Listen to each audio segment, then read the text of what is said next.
Сайн байцгаана уу? Руна ТV суугатаа тавтай морилцгаана уу? Өнөөдөр би та бүхэндээ Японд гарсан нэгэн хэргийг ярих гад бэлтгэлээ.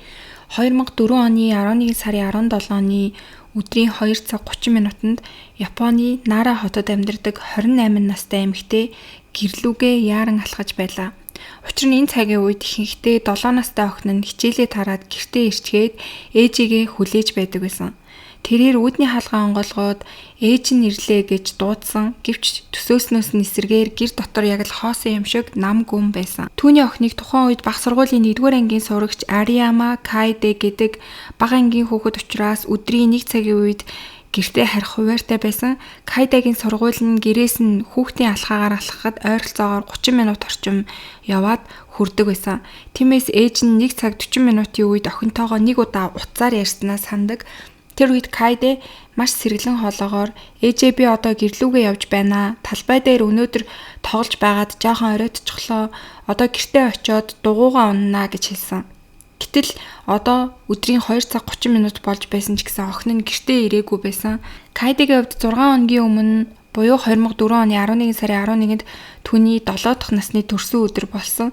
Тэр үед аав нь охиндоо ягаан өнгийн дугуй бэлэглэн охин тэр үед дугуугаа авсандаа маш их баярлаж өөрийнхөө нэрийг бичсэн наалтыг хүртэл дугуун дээрээ наачсан байсан. Тиймээс ээж нь дугуугаа унаад гадаа тоглох гээд шууд явчихсан юм болов уу гэж бодоод гадагшаагараа шалгасан чинь ягаан өнгийн дугуй нь яг байдаг байрандаа байжсэн.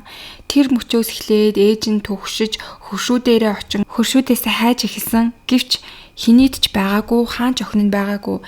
Ингээд удалгүй орой болж 6 цаг 45 минут орчим болсон. Ингээд маш их сандарсан гэр бүлийнхэн бол цагдаад албан ёсоор охиноо сургаггүй болсон талаар дуудлага өгдөг. Тэр хооронд ээж нь охиныхоо гар утас руу маш олон удаа залгасан боловч дуудаад байгаа хэрнээ ерөөсөө утас нь авахгүй байсан. Ингэж байтал оройн 8 цаг 4 минутанд ээжийнх нь утсанд мессеж ирдэг. Сандраад хартал мессеж илгээх чинь охиных нь дугаар байсан. Яарад нэгэд мессежийг нь үзтэл мессежнийх нь агуулга нь маш аимшигтай. Би авчихлаа гэсэн тиймэрхүү утгатай үг биччихсэн. Тэгээд нэг зураг авсархсан байсан.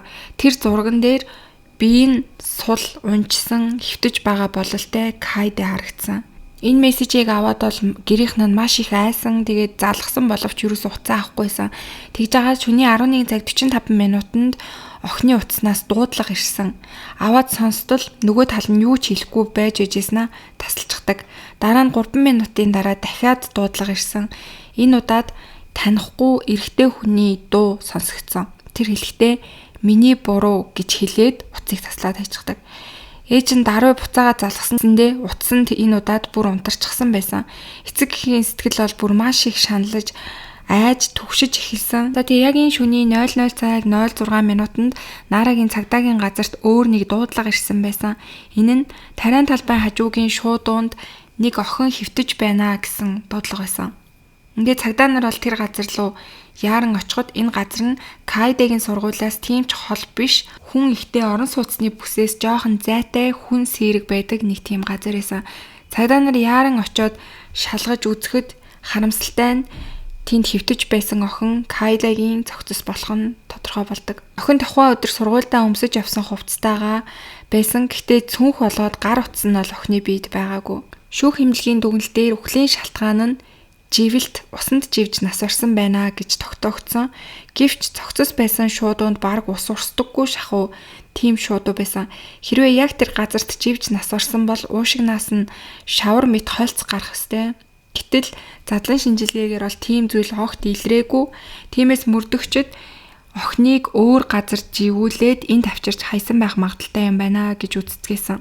Охины цогцсноос илэрсэн бас нэг аимшигтай зүйл нь шүдний ихэнх хэсэг нь хугарсан байсан. Тэгээ энэ нь болохоор магадгүй охиныг нүүрлүүн цогсон ч юм уу зодсон байх магадaltaйг харуулж исэн. За тэгээ хохирогч охины тухай танилцуулахад Кайдэ охины хувьд бүжиглэх дуртай, бас өөрөөсөө дүү жоохон дүүгээ маш сайн хардаг, сайхан сэтгэлтэй, сэргэлэн охин байсан. эмээ өвөө нь дэлгүүр ажиллаулдаг байсан бөгөөд хүмүүс дэлгүүрт нь ирэхээр Кайдэ урьдчилж очиод тавтай морилно уу гэж мэндэлдэг нийтч хүмүүжлтэй охин байсан. Нэг удаа гудамжинд бүр настай эмээ хүнд ачаа үүрээд явж байхыг хараад гүйжчоод эмээ би өргөөд өгье гэж том хүн шиг асууж байсан тохиолдолч байсан. Охины цогцос олдмогт цагдаа нар тусгай штаб байгуулж хэрэгтнийг олохын төлөө шаргуу ажиллаж эхэлсэн. Юуны төрөнд ээж рүү нь явуулсан тэр зураг сайн ажигласан. Тэгэхэд зурагт охины байгаа газар нь айлын ор байгаа юм шиг тийм байдалд хэвтэж байгаа нь харагдсан. Бас арт талд нь англиар эм үсэг шиг нэг бичиг харагдсан. Тэгээ энэ бичгийг бол нарийн ингээ шинжилгээгээр шинжилээ үзсэн чинь энэ нь эм үсэг биш таун гэсэн үгийг уруугаар нь тусгасан байдалтай харагдсан нь тогтоогддог. Цагдаа нар энэ таун гэсэн бичигтэй энэ зүйлийг борлуулсан байх магадлалтай газруудыг ч гэсэн яаралтай шалгаж эхэлсэн. Мөн Кайдэгийн хувцсыг шинжилгээнд оруулаад үзсэн чинь хин нэгний үс илэрсэн. Тэгээд энэ ДНХ-ийн шинжилгээгээр бол бие бүлгийн насанд хүрсэн эрэгтэй хүнийх болох нь тогтоогддог. Цагдаа нар мөн Кайдэгийн гар утасны сүүлчийн дохиог нь мөрдсөн. Учир нь хэрэгтэн Кайдэгийн утсаар залгасан учраас яг хаанаас залгасан байна гэдгийг нь байршлыг нь тогтоох гэж ажиллаж эхэлсэн. Үр дүнд нь сургууль болон гэрээс холгүй бүсийн суурин станц байсан тийм дохио илэрдэг. Гэхдээ яг таг байршлыг нь тогтоох нь бол нэлээд хэцүү байсан. Тийм болохоор ойролцоогоор ингээ зааж байгаа яг тэр бүсүүдээр эрен хайх гэрч болох үйл ажиллагааг бол цагдаа нар хийж эхэлсэн. За ингэж аваад Кайдэтэй нэг сургуульд сурдаг 2 дугаар ангийн 2 хүүхдээс чухал мэдүүлэг олдог. Өдрийн 2 цагийн үед Кайдэ шиг харагддаг нэг охин хин нэгний машинд суугаад явж байгааг харсан гэж тэр 2 хүүхэд бол хоёулаа хэлсэн. Жолооч нь 30 гаруй насны нүдний шилтэй эрэгтэй хүн байсан гэж хүүхдүүд хэлдэг. Гэхдээ тэр 2 хүүхдийн мэдүүлэлгэн дээр нэг зөрүүтэй зүйлээсэн. Тэр нь юу вэ гэх юм бол машины өнгийг нэг хүүхэд нь цагаан гэж хэлээд нөгөө хүүхэд нь болохоор хар хөхөнгөтэй байсан гэж хэлж исэн. Гэхдээ хүүхдүүд учраас дурсамжинд нь тийм өнгөн дээр бодлох тохиолдлууд бол нэлээд гардаг гэж мэрэгчлэтнүүд хэлж исэн. Анхандаа бол хэрэгтнийг цагдаа нар хүүхдийг барьцаалж ар гэрийнхнээс нь мөнгө нэхэх зорилготой байсан байж магадгүй гэж үзэжсэн. Гэвч хэрэгтэн бол ерөөсөө гэрийнхнаас нь мөнгө нэхээгүй. Мөн гэрчийн хэлснээр Кайдэ өөрөө машинд сууж байгаа юм шиг харагдсан. Тиймээс танил хүн байж магадгүй гэсэн таамаг бас гарч ирсэн. За тэгээд харамсалтай нь бол мөрдлөг эннээс хойш юусаа ахиц дэвшил гарч ирэхгүй нэг сараас илүү хугацаа өнгөрсөн. Тэгээд энэ үед бол телевиз радиогоор энэ хэргийн талаар цацаж эхлэн олон нийтийн анхааралд бол маш их орж эхэлсэн. Гэтэл 12 сарын 14-ний шөнө 12 цагийн үед Кайдэгийн ээжийн утсанд нэг мессеж ирдэг. Илгээгч нь нас арсан охины дугаар байдаг. Ээж нь бол маш их сандраад ингээ харсан чинь дараагийнх нь Кайдэгийн дүү гэж бичсэн байсан тэр мессежэн дээр. Тэгээд энэ мессежнийхаа доор болохоор дахиад зураг авсрахчихсан байсан. Тэгээд энэ зураг нь болохоор өмнө нь явуулсан Кайдэгийн зурган дээр нэмээд охиных нь утсан дотор хадгалаастай байсан Кайдэгийн дүү охины зураг байсан. Өөрөөр хэлэх юм бол хэрэгтэн утасны зургуудыг нь үзэж агаад дүүтэй гэдгийг нь мэдээд мессеж бичсэн бололтой байсан. Тэгээд энийг хараад гэр бүлийнх нь бол бүр маш их айдас тавцсан. Тэгээд цагдаагийн газарт бол яаралтай мэдгдсэн. Харин энэ мессеж бол цагдаагийнханд шинэ боломжийг нээж өгсөн. Учир нь хэрэгтэн Кайдэгийн утсыг дахин асааж ашигласан нь дахиад яг хаана байгаа байршлыг нь тогтоох боломжийг олгож өгсөн. Үүнээс хойш цагдаа нар Кайдэгийн гэр сургууль мөн тухайн цааж исэн байршлыг гурвалжлан ингээд тогтоогоод тэр хоорондын хөдөлгөөний замд с ิจ гтэй хүм машин байсан эсхийг алдалгүйгээр CCTV-ний бичлэгүүдээс нь шүүж эхэлдэг. Ингээд шүүжитэл яг энэ гурвалжин дотор олон давтагдж байгаа нэг машин анхаарал татдаг. Энэ машин болохоор Японы Toyota компанийн жижиг седан загварын Corolla нэртэй ногоон суудлын машин байсан. Алга болсон өдөр энэ машин Кайдэгийн сургуулиас охины гэрлүү харих маршрутын орчимд явж исэн нь харагддаг. Машин удаанаар явж байснаа гинт огцом буцаж эргэх үйлдэл хийгээд явж байгаа нь харагддаг. Тэг мэдээч зөвхөн энэ бичлэгээр бол энэ яг хэрэгтний машин байна гэж шууд заах боломжгүй ч гэсэндээ өмнөх гэрчүүдийн хэлсэн цагаан хар хөх гэж хэлж исэн мөн машины загвартай нийлэн төстөө санагдсан. За тэгээд удалгүй бас нэгэн с ิจ гтэй зүйл илэрсэн нь нөгөө гар утасны дохио яг нэг газар байнга заагаад байгаа нь магадгүй с ิจ гтний амьдардаг газар байж магадгүй гэсэн таамгийг төрүүлж эхэлсэн. Цагдаа нар ингээд тэр машины дугаарыг нь яаралтай тогтоогоод эзнийг нь олдог. Эзнийг нь олон уулздаг. Гэвч тэр эзэн нь болохоор яг тухайн үед Баттай хаана байсан нь тодорхой өөр газар байсан гэдг нь бол илэрдэг. Ингээд цагдаа нар бол шал дэмий хоосон мөрдлөг хийжээ гэдэг. Тэгэхээр унаад байж ах яг тэр үед машины эзэн тэр өдөр би нэрээ найздаа машина төр зээлүүлсэн юм байна гэж хэлдэг. Цагдаа нар тэр найз гэдэг нь хинбэ гэдгийг нь тогтоодог. За ингээд цагдаа нар бол яг найз нь ямар хүмүүс байсан бэ гэдгийг нь тодорхой болгоод тэгээд тэр хүнтэй уулзчихдаг. Тэгээд тэр хүн бол Кобаяши Каоро гэдэг хүн байсан.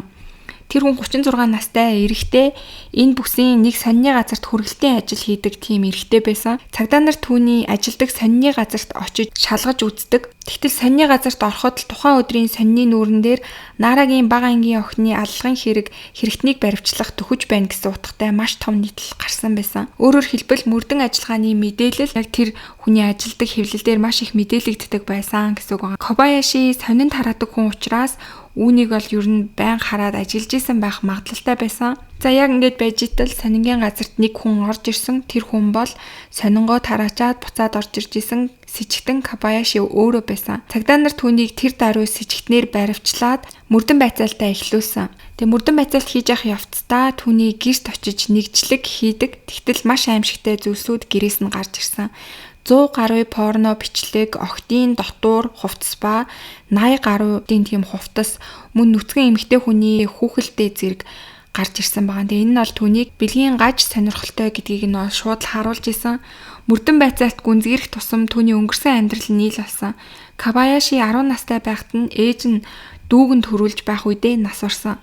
Дүү нь хөгжлийн бэрхшээлтэй болсон бөгөөд гэр бүлийн анхаарал бүхэлдээ дүү дээр нь төвлөрсөн. Түүний аавын хувьд бол маш догшин зан ааштай, хүүгээ байнга зодддог тийм хүн байсан. Уг нь бол түүнийг ээж нь хамгаалдаг байсан боловч ээж нь нас барснаар Кобаяши бол хайхрах хөнгөө болж эхэлсэн гэсэн үг. Дунд сургуульд байхдаа найзтайгаа санамсаргүйгээр насан туршидтын контент үзсэн нь охидыг бэлгийн байдлаар дүрсэлсэн Лолита төрлийн анимашн байсан. Ингээд өөрийнх нь ер нь бол гаж хүсэл үүнээс үдэж эхэлсэн гэж өөрөө ярьдаг. 1985 онд ахлах сургуулийн 2 дугаар ангид байхдаа сургуулийнхаа аяллаа үеэр ойролцоох газар байдаг 3 дугаар ангийн охиныг хүчээр тэрвэрч байгаад том хүмүүст баригдчихсэн. Дараа нь 1989 онд 5 настай 2 охинд ойртож хувцсан дээр чинь наалтчихаж ах нь арилгаад өгье гэж хуурч садар самуун үйлдэл хийж агаад баригдан 2 жилийн хорих ял болон 4 жилийн тэнсэн авч исэн. Гэтэ шоронд ороогүй. Тэгээд яг тэнсэнгээ өөрөөд тэгээ энэ хэрэг бол өнгөрж исэн.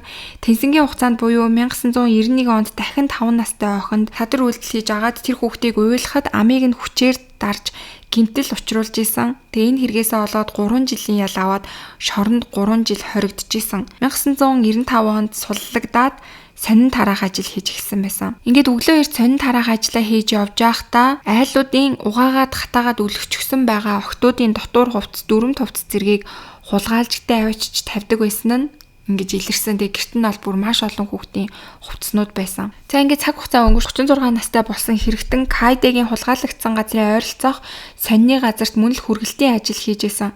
Хэрэг гарахаас 1 сарын өмнө буюу 9 сарын 26-нд бага ангийн 1-р ангийн охинд бэлгийн дарамт үзүүлж агаад баригдчихсэн нь бас түүний хэргийн намтар дээр бичигдсэн байсан. Тэгээ хэрэгтний хувьд бол ийм олон удаагийн хүүхдийн бэлгийн гэмт хэргийн чанартай үйлдэлүүд хийсэн байхад ерөөсөө яг оновчтой тийм ялаа аваагүй ингээд сул чөлөөтөө явж исэн нь бол бүр үнэхээр аимшигтай. Хэрэг болсон өдөр найзаасаа ногоон корологыг нь зээлээд Кайде охины сурдаг сургууль орчимд эргэлдэж байгаад Кайде охин гэрлүүгээ гүйж байгааг нь харсан. Тэгээ тэр даруй машинаа эргүүлээд охин дээр гүйжчиод сайн уу ахыгаа санаж байна уу? Чи ганцаараа ингэ явахаар аюултай ахын чамайг гэрчин хүргээд үгүй гэж хэлсэн маа. Кайдегийн хувьд бол юу ч бодлогүй түүний машинд суусан. Явж явах замдаа ах нь гэртээ нэг юм мартчихжээ. Гэрлүүгээ очиод тэр юмыг авчаад чамайг хүргээд өгөө гэж хэлсэн. Тэгээ гэрийнхэн гадаа очиод ах нь гэрлүүгээ бас юм өргөж оруулна бас гэрээсээ юм авч гарч ирэх юм аа. Чи надад жоохон туслаад өгөөч гэд гэрлүүгээ дагуулж орсон байгаа. Хэрэгтний хэлснээр бол Кайде танихгүй орчинд орсон ирнээсээ ерөөсөө айхгүй. Тэгээд би таныг юмаа бэлтэж хоорондоор даалгавраа хийжийгээд бүр төвтөр номоо гаргаж ирсэн. Энэ үйлдэлийг нь хараад хэрэгтэн бол энэ охин их ухаантай айхтар охин юм байна. Тийм болохоор магадгүй амьд үлдээвэл намайг илчлэх юм байна гэж бодоод тэгээ ер нь бол амьд үлдээхгүй гэж шийдсэн гэж хэлж байгаа. Ингээд гэртээ байлгаж агаад орой 5 цагийн үед охиныг хүчирхийлэх гэж оролдоход Кайде бол маш их эсэргүүц ойрлж эхэлсэн. Тэгэхэд нь хэрэгтэн охиныг вайнтай ус руу аваачиж живүүлж амь насыг нь хөнөөсөн. За тэгээд энэ бүх зүйлээ ярьсны дараа бол цагдаа түүнээс чи яагаад ингэж охиных нь 8 насны хүнөөсөн мөртлөөсөө ээж рүү уцаар ингэж залгасан юм бэ гэд асуусан чинь Кай дээ би хэрэг нэгэнд хийчихсэн юм чинь энэ хэрэгээрээ дэлхийн ертөнцийг шуугуулахыг хүссэн, алдартай болохыг хүссэн. Тийм болохоор шуугаан тарих гэж ээж рүү залгасан юм а гэж хэлсэн. Тэгээд дараа нь болохоор чи тэгвэл яагаад сарын дараа дүүгийн дараагийнх нь гэж мессеж явуулсан юм бэ гэсэн чинь хүмүүсийн анхаарал ингээ баг зэрэг сарнаад намайг мартаад эхэлж ах шиг санагцсан. Тийм болохоор дахиж энэ хэргийг сануулахын тулд шуугаан тарихын тулд би ээж рүү мессеж бичсэн гэж хэлсэн. За ингээд маш аимшигтай хэрэг үлдэж баригдсан Кобаяшийн аллах, хүн хулгайлах, хүчээр садар самуун үлдэх, цогцыг гэмтээх зэрэг нийт 8 зүйл ангаар яллагдсан. Сэтгцийн үнэлгээ хийж үзэхэд түүнийг бол нийгмийн эсрэг зан төрхийн эмгэгтэй гэсэн мөн садист гаж бэлгийн чиг хандлагатай гэсэн тийм дүгнэлт гарсан.